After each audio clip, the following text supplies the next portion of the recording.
अस्सलाम वालेकुम। मैं homeopathic doctor Iram Bhatt, vice chairperson COH Pakistan. आज का जो हमारा टॉपिक है वो हमारी होम्योपैथिक मेडिसिन ज़ेंथोक्सिलम है। इंतहाई मुख्तसर सी दवा है और मैं आपको इसके क्लिनिकल यूजेस आज बताऊंगी। और इस दवा को करने का जो बेसिक यानी इस पर लेक्चर करने का जो मेरा बेसिक मकसद है वो ये कि इस दवा को भी आपने उस कैटेगरी में रखना है जिनमें हम उन अद्वियात को रखते हैं जो फीमेल्स के लिए इस्तेमाल होती हैं। क्लिनिकली इस दवा का ज़्यादातर जो इस्तेमाल है वो ख़वातीन के लिए किया जाता है। बाकी तो जिस तरह मैं हमेशा कहती हूँ कि आप करैक्टरिस्टिक सिम्टम्स की बुनियाद पर आप किसी भी बुनियाद पर किसी भी होम्योपैथिक दवा को इस्तेमाल कर सकते हैं। तो क्लिनिकली इस दवा का जो इस्तेमाल किया जाता है वो ख़वातीन के लिए किया जाता है। एक इंतहाई मुख्तसर सी मेडिसिन है। क्लिनिकली अगर मैं इसको अपने हवाले से बात करूं तो मैं सिर्फ फीमेल्स में इस दवा को इस्तेमाल करवाती हूं। आपकी अपनी मर्ज़ी है, आप इसको कहीं पे भी इस्तेमाल कर सकते हैं। तो क्लिनिकली याद रखिए कि इस दवा का शुमार आपने उन अद्विया में करना है जिनमें हम फीमेल्स के मुतल्लिक रेमेडीज़ रखते हैं। इससे पहले मैंने अस्टिलागो की और मैंने उसके हवाले से भी आपको यही कहा कि इस दवा का क्लिनिकली जो इस्तेमाल किया जाता है वो फीमेल्स के लिए किया जाता है। तो आज मैं इस दवा के आपको चंद चीता करैक्टरिस्टिक बताती हूँ और मैं फ़ीमेल्स के हवाले से आपको बताती हूँ कि इसको हम कहाँ इस्तेमाल करते हैं।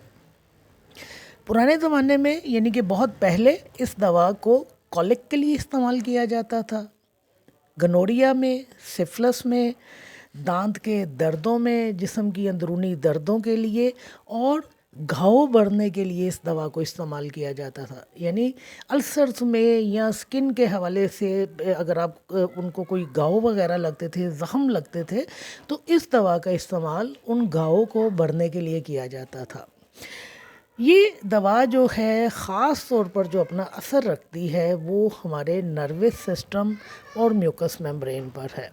इसके अलावा ये दवा जो है जिस चीज़ के ऊपर अपना असर रखती है और बहुत ज़्यादा काम करती है वो हमारी नर्व्स हैं, फीमेल्स के सेक्सुअल ऑर्गन्स हैं, हमारा रेस्पिरेशन है और बॉडी की लेफ़्ट साइड है। लेफ़्ट साइडेड मेडिसिन आप इसको कह सकते हैं। जैसे कि अगर माइग्रेन की प्रॉब्लम आती है लेफ़्ट साइड की तो आप इस दवा को इस्तेमाल करवा सकते हैं। लेफ़्ट ओवरी के हवाले से कोई भी प्रॉब्लम आती है, न्यूरल्जिक पेन्स आते हैं या पेन आती है या इसके अलावा कोई मसला आता है, आप इस दवाई को इस्तेमाल कर सकते हैं। लेफ़्ट साइड का पैरालिसिस अगर आता है तो इस दवा को इस्तेमाल कर सकते हैं। अगर लेफ़्ट साइड पे सिर्फ नमनेस पाई जा रही है तो भी हम इस दवा को इस्तेमाल कर सकते हैं। कहने का मतलब ये है कि लेफ़्ट साइड के ऊपर इस दवा का ख़ास असर है और जिन लेफ़्ट साइड के ऑर्गन के ऊपर या जिन बुनियाद पर इस दवा का इस्तेमाल किया जाता है वो मैंने आपको बता दिया कि ये अगर प्रॉब्लम लेफ़्ट साइड्स में पाई जा रही हो तो आप इस दवा को इस्तेमाल कर सकते हैं। अगर नर्व्स को इंजरी हो जाए, जैसे कि हम हाइपेरिकम इस्तेमाल करवाते हैं और हम कहते हैं कि जी हाइपेरिकम जो है नर्व इंजरी की पहले नंबर पर इस्तेमाल होने वाली दवा है, तो बिल्कुल इसी तरह हम ज़ेंथोक्सिलम को भी नर्व इंजरी में इस्तेमाल करवाते हैं। क्यों? इस दवा का ख़ास असर जो है हमारे नर्वस सिस्टम के ऊपर और हमारी नर्व्स के ऊपर है। लिहाजा नर्वस सिस्टम से रिलेटेड कोई भी प्रॉब्लम आती है, नर्व्स के हवाले से कोई भी प्रॉब्लम आती है तो हमने इस दवा का इस्तेमाल करवाना है। असाब कमज़ोर हैं, नर्व्स कमज़ोर हैं, वीक हैं और उसकी वजह से कोई प्रॉब्लम आती हैं तो इस दवा का इस्तेमाल किया जाता है। कांटे चुभने का सा एहसास अगर किसी भी मर्ज़ के साथ पाया जाता है यानी प्रिकिंग सेंसेशंस पाई जाती हों तो वहाँ पर हम इस दवा को इस्तेमाल करते हैं। अगर शॉक लगने का एहसास इस तरह पाया जाए कि जैसे बिजली के झटके लग रहे हैं आपको, और याद रखिए कि ये जो हमारी बॉडी में करंट लगने की वाली बात होती है ना, ये नर्व्स पेन होती है। मैंने एक दफ़ा पहले भी अपने किसी लेक्चर में कहा था कि आपने अक्सर अपनी ज़िंदगी में एक्सपीरियंस किया होगा कि कोहनी के करीब से एक ख़ास पॉइंट पर अगर हमारी कोहनी किसी जगह पर टच करती है तो हमें باقاعدہ کرنٹ لگتا ہے. اب وہ کرنٹ کیا ہے؟ وہ ہماری نرو جو ہے وہ ٹچ ہوتی ہے، اس پہ چوٹ لگتی ہے اور ہمیں کرنٹ لگنے کا احساس ہوتا ہے. تو بالکل اگر آپ کو باڈی میں کرنٹ لگنے کے سے احساس پائے جائیں، ایسے جیسے کہ بجلی کا کرنٹ آپ کو لگا ہے، تو آپ اس دوا کو استعمال کر سکتے ہیں. لیفٹ سائڈ کی نمنس میں استعمال ہونے والی بہترین دوا ہے. باڈی کے کسی بھی سنگل پارٹ کا پیرالسس اگر ہو جائے، یعنی پورا پیرالسس نہیں ہو رہا، کوئی ایک حصہ اگر متاثر ہو رہا، اس کا فالج پایا جا رہا ہے، تو اس دوا کو استعمال کیا جاتا ہے. پھر جس طرح میں نے آپ کو کہا کہ ہیمیپلیجیا یعنی ہاف آپ کی باڈی جو ہے پیرالٹک کنڈیشن میں آ گئی ہے، پھر لیفٹ سائڈ پیرالٹک کنڈیشن میں آئی ہے، تو اس دوا کا استعمال کیا جاتا ہے. ہڈیوں کے حوالے سے یعنی گٹھیاوی امراض جو ہیں وہ اس دوا کے دائرے میں آتے ہیں. شٹیکا پین میں اس دوا کا استعمال کیا جاتا ہے، اور اس شٹیکا میں استعمال کیا جاتا ہے جس میں زیادتی گرم موسم میں ہوتی ہے. تو یہ چیز آپ ایک یاد رکھیے کہ عام طور پر شٹک نرو جو ہے، جب وہ گرمی میں آتا ہے پیشنٹ، تو اپنے آپ کو سکون میں پاتا ہے اور ٹھنڈک سے اس کی تکلیف بڑھتی ہے. لیکن یہاں کیا چیز آ رہی ہے کہ شٹیکا کا جو درد ہے، شٹک نرو کی جو پین ہے، اس میں جو زیادتی ہے وہ گرم موسم میں ہو جاتی ہے. پھر اس دوا کا استعمال لاغری میں کیا جاتا ہے، یعنی ایمیسیکیشن میں کیا جاتا ہے. جو لوگ بہت زیادہ لاغر ہوتے ہیں، جن کے جسم کے اوپر گوشت نہیں چڑھتا ہے، جن کو بدہضمی کی شکایت رہتی ہے، یہ لاغری سے ہٹ کر بھی میں ساتھ میں بتا رہی ہوں. جو کھاتے پیتے ہیں تو وہ جسم کا حصہ نہیں بنتا، یعنی ان کی ڈائجیشن بھی پور ہوتی ہے، ان کا انجذاب کا جو عمل ہے وہ بھی پور ہوتا ہے. وہ کھاتے بھی ہیں لیکن خوراک جو ہے جزو بدن نہیں بنتی ہے، پھر وہ بدہضمی کا شکار رہتے ہیں. تو ان لوگوں میں بھی اس دوا کا استعمال کیا جاتا ہے. اس کے علاوہ بے خوابی میں بھی اس دوا کو استعمال کیا جاتا ہے. تو یہ زینتھوکسیلم کے چیدہ کریکٹرسٹک ہیں جن پر آپ اس دوا کو استعمال کر سکتے ہیں. اب ہم آتے ہیں فیمیلز کی طرف کہ فیمیل میں ہم اس کو کہاں استعمال کرتے ہیں. تو سب سے پہلی بات، ایسی خواتین جو بہت ہی نرم نازک ہوتی ہیں، ڈیلیکیٹ قسم کی ہوتی ہیں، آرام طلب ہوتی ہیں اور عصبی مزاج کی ہوتی ہیں. عصبی مزاج کہتے ہیں کہ ایسے لوگ جو نروس کے حوالے سے یا نروس سسٹم کے حوالے سے کمزور ہوتے ہیں اور ان کو وہ نروس سسٹم کے حوالے سے زیادہ پرابلمز آتی ہیں، تو ان کو ہم نروس یا عصبی مزاج کے لوگ کہتے ہیں.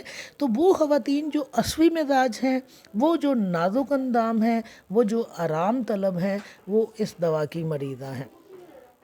اس دوا میں شدید ڈسمینوریا پایا جاتا ہے. اب میں آپ کو بتانے لگی ہوں کہ کلینکلی ہم اس کو استعمال کہاں کرتے ہیں. تو اس دوا کا کلینکلی جو استعمال کیا جاتا ہے وہ ڈسمینوریا میں کیا جاتا ہے. ایسا شدید درد جس کی وجہ سے یوں محسوس ہو کہ جیسے مریضہ جو ہے اپنی جان سے چلی جائے گی، اور درد جو ہے مریضہ کو پاگل کر دیتے ہیں. لہذا جب بھی آپ کے پاس ڈسمینوریا کی کنڈیشن آئے، تو میں نے آپ کو ایک اور دوائی بتائی ہوئی ہے ڈسمینوریا کے لیے، وائبرنم میں نے آپ کو بتائی ہوئی ہے، اس کے ساتھ آپ اس میڈیسن کو بھی استعمال کر سکتے ہیں. پھر نیورلجک ڈسمینوریا آتا ہے، اور یاد رکھیے کہ جہاں کہیں نرو کی پین آئے گی وہ انتہائی شدت کے ساتھ آئے گی. اس میں جس طرح میں نے آپ کو کہا کہ حیض اتنی درد کی شدت کے ساتھ آتے ہیں کہ یوں محسوس ہوتا ہے کہ پیشنٹ کا دم ہی نکل جائے گا، پیشنٹ جو ہے وہ اپنی جان گنوا دے گی، اس کی حالت پاگلوں کی سی ہو جاتی ہے، اتنی دردیں اس میں پائی جاتی ہیں.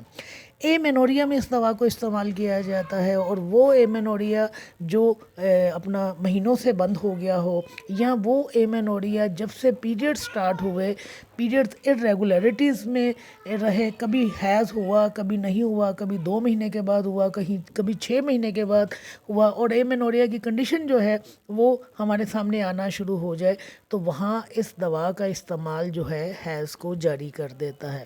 اس کے علاوہ اگر حیض جو ہے بند ہو گئے ہیں اور پیریڈز کی بجائے لیکوریا آتا ہے، یہ میں سنجاس کے زمانے کی بات نہیں کر رہی ہوں، میں عام لڑکیوں کی، خواتین کی بات کر رہی ہوں کہ پیریڈز بند ہو گئے، ایمینوریا کی کنڈیشن آ گئی، اور جب بھی ڈیٹ کا وقت آتا ہے تو اس وقت اگر لیکوریا جاری ہو جاتا ہے تو پھر ہم زینتھوکسیلم کو استعمال کرواتے ہیں.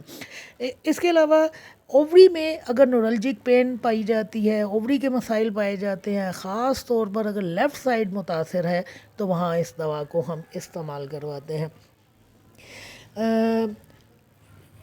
लिकोरिया हैज़ के साथ की जगह, ये मैंने आपको बता दिया कि अगर हैज़ की जगह लिकोरिया आ जाए या एमेनोरिया हो जाए और उसके बाद पीरियड्स की बजाय लिकोरिया आए, तो वहाँ हम इस दवा का इस्तेमाल करवाते हैं। फिर इस दवा का जो इस्तेमाल है वो पेनफुल हेमरेज में भी किया जाता है। अब ये पेनफुल हेमरेज की कंडीशन आफ्टर पेन, जिसको हम भी कह सकते हैं कि ज़चकी के बाद अगर जो खून खारिज होता है वो बहुत तकलीफ़ दह होता है, या वज़े हमल के बाद जो तकालीफ़ आती हैं वो भी इस दवा में कवर हो जाती हैं। हैज़ का खून जो है बहुत डार्क होता है, आलमोस्ट ब्लैक होता है, वहाँ हम इस दवा को इस्तेमाल करवाते हैं। तो देखिए, ख़वातीन के हवाले से एमेनोरिया में ये दवाई इस्तेमाल हो रही है, ये डिसमेनोरिया में इस्तेमाल हो रही है, पेनफुल हेमरेज में इस्तेमाल हो रही है, ये आफ्टर पेन्स में इस्तेमाल हो रही है, मेंसेस इर्रेगुलरिटीज़ में इस्तेमाल हो रही है। और अगर हैज़ की जगह लिकोरिया आता है, बंद हो हैज़ या हैज़ के वक्त पे लिकोरिया आ जाए, तो इस दवा का इस्तेमाल किया जाता है। इसके अलावा अगर यूट्रस में ट्यूमर बन जाए तो हम इस दवा का इस्तेमाल करते हैं। तो मैंने जिस तरह आपको शुरू में बताया कि ये एक मुख्तसर सी दवा है, और क्लिनिकली इस दवा का इस्तेमाल जो है वो सिर्फ ख़वातीन में किया जाता है। और ख़वातीन में कहाँ किया जाता है? डिस्मेनोरिया में और एमेनोरिया में। ऐसा डिस्मेनोरिया जिससे मरीज़ की जान जाने का अंदेशा हो, जिसकी वजह से मरीज़ा पागल हो जाए, वहाँ पर हम इस दवा को इस्तेमाल करवाते हैं। इस दवा की जो पोटेंसी आमतौर पर इस्तेमाल होती है वो लो पोटेंसी इस्तेमाल होती है, 1C 1X 3X इस्तेमाल होती है, या इसको मदर टिंचर में इस्तेमाल किया जाता है। आप चाहें तो अकॉर्डिंग टू सिचुएशन कोई भी मेडिसिन इस्तेमाल कर सकते हैं, कोई भी पोटेंसी इस्तेमाल कर सकते हैं। मदर टिंचर से लेकर तमाम पोटेंसीज जो हैं वो आप अपने पेशेंट के लिए यूज़ कर सकते हैं। वो उसके लिए आपको मैं हमेशा से एक बात कहती हूँ कि पेशेंट आपका, उसके सिम्टम्स आपके, उसकी कंडीशन आपके सामने, आप जौन सी पोटेंसी मुनासिब समझे आप उस पोटेंसी को इस्तेमाल करवाइए। तो क्लिनिकली इस दवा का इस्तेमाल जो है वो सिर्फ और सिर्फ ख़वातीन के लिए किया जाता है। ये मैं अपने पर्सनल एक्सपीरियंस की बात बता रही हूँ। बाकी तो आप इस दवा को इसके करैक्टरिस्टिक सिम्टम की बुनियाद पर कहीं भी इस्तेमाल कर सकते हैं। शुक्रिया।